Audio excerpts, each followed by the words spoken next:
سوال یہ ہے کہ ہر سال ماہ رمضان میں مسجد اقصی پر اسرائیلی جارحیت کیوں ہوتی ہے؟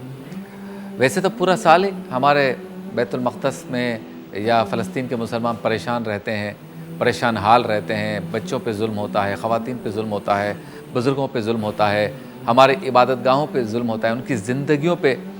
میں رخنا دیا جاتا ہے، رخنا ہے آلریڈی سیج کیا ہوا ہے، چاروں طرف سے ان کو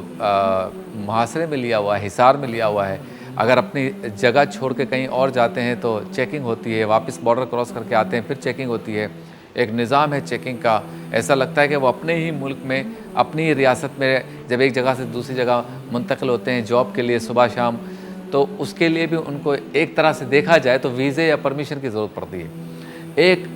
غلامی کا ایسا معاملہ ہے کہ جس کو دیکھ کر دل خون کے آنسو ہوتا ہے کہ یہ وہ سرزمین ہے، یا یہ وہ سرزمین تھی جو انبیاء کی سرزمین ہے،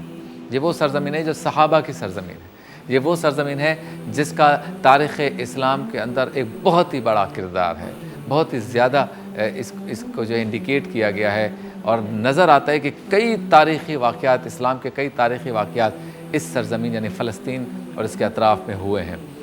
عرب کنٹریز میں اس کا ایک بہت ہی اہم مقام ہے، روحانی اعتبار سے بھی، اور لوگ بہت قدر کرتے ہیں پوری دنیا کے مسلمان، اور مسجد اقصی کی وجہ سے زیادہ قدر کیا۔ یہ وہی مسجد اقصی ہے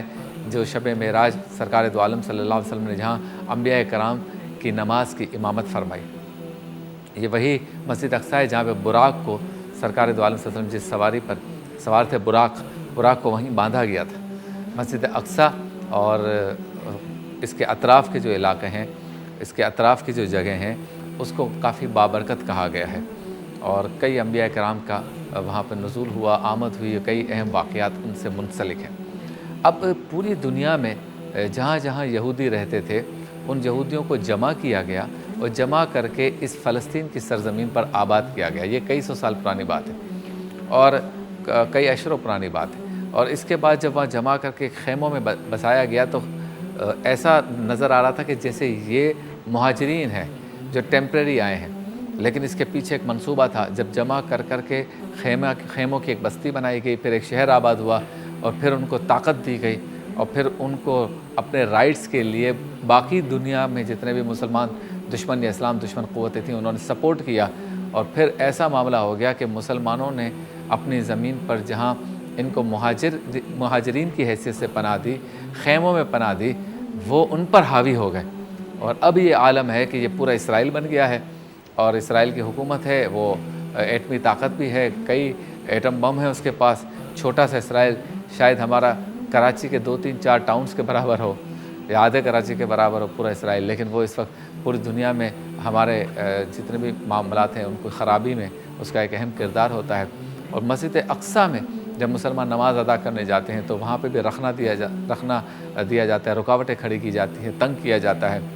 اور ماہ رمضان میں ہم نے دیکھا ہے کہ ہر سال فلسطینی مسلمانوں پر مہیمانہ تشدد کیا جاتا ہے، انہیں تنگ کیا جاتا ہے، فائرنگ کی جاتی ہے۔ اس رمضان المبارک میں بھی کئی نوجوانوں اور مسلمان بچوں کو شہید کیا گیا، خواتین دعائی دیتی ہیں، لیکن سلام ہے فلسطینیوں کو، سلام پیش کرتے ہیں فلسطینیوں کو جو ہمت اور بہادری کے ساتھ، شجاعت کے ساتھ